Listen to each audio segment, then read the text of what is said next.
To understand the story of the Berkshire, one must first appreciate the land on which these two great courses sit. The heathland was once a dense forest which played host to an altogether different type of sport, the royal hunting trips organised by Queen Anne. In 1916, much of the timber was cleared to support the British effort in the First World War, which apparently included shuttering the trenches at the Battle of the Somme.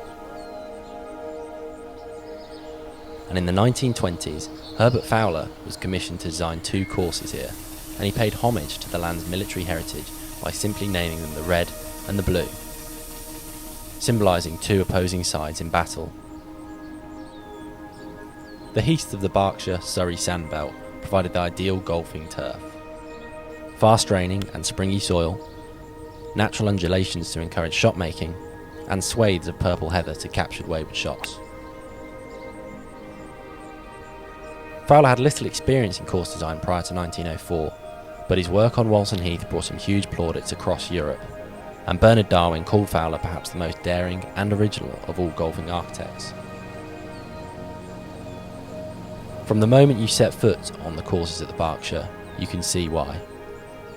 Whilst the Blue is a traditional layout, the Red breaks all the rules of course architecture: 6 par 3s, 6 par 4s and 6 par 5s. Most of the par 5s on the Red are reachable in 2, but there is a premium on being accurate from the tee. You might not lose your ball in the heather, but you won't be able to advance it very far. In fact, the true defence of the Red is provided by the par 3s. The 7th, 10th and 16th holes are all set on high ground, combining both stunning views across the property with a measure of visual intimidation that will unnerve even the strongest of ball strikers. And as for the Blue, the opening hole is perhaps one of the most intimidating starts in golf, a par 3 playing more than 210 yards over a heathery abyss. The Blue occupies much of the lower ground of the estate and feels more secluded and intricate. It is often regarded as the tougher of the two courses, and its back nine closes with 4 challenging two-shotters, the standout being the 16th.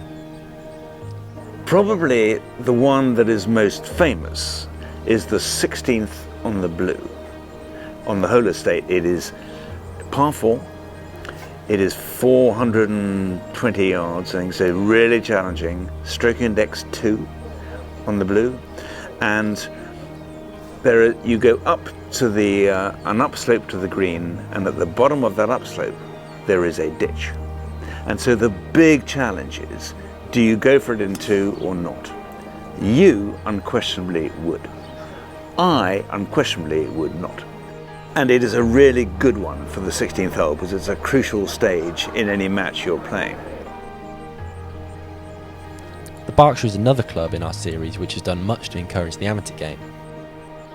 The Berkshire Trophy for gentlemen began in 1946, and past winners include Sir Michael Badalec, Sandy Lyle and Sir Nick Faldo.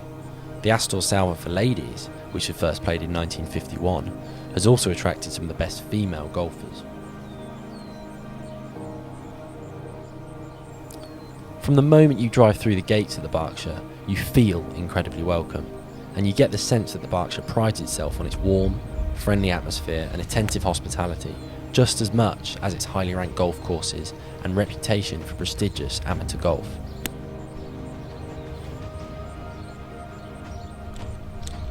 It might seem trite or unimportant, but seeing so many dogs like Archie roaming the course or chasing after divots whilst their owners played golf was a neat insight into how inclusive and enjoyable this place really is. And as you play amid the towering pines and purple heather, it's impossible not to feel a sense of serenity that is far removed from the bustling city.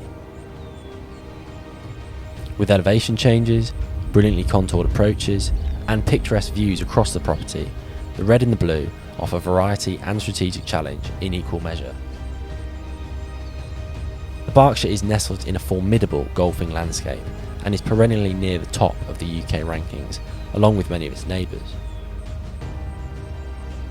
Whether you're approaching one of its stunning green complexes framed by purple heather, or playing one of its world-beating par 3s, or even enjoying its famous buffet lunch, the Berkshire is not only immaculately presented, but it's simply a playground of tremendous golfing fun.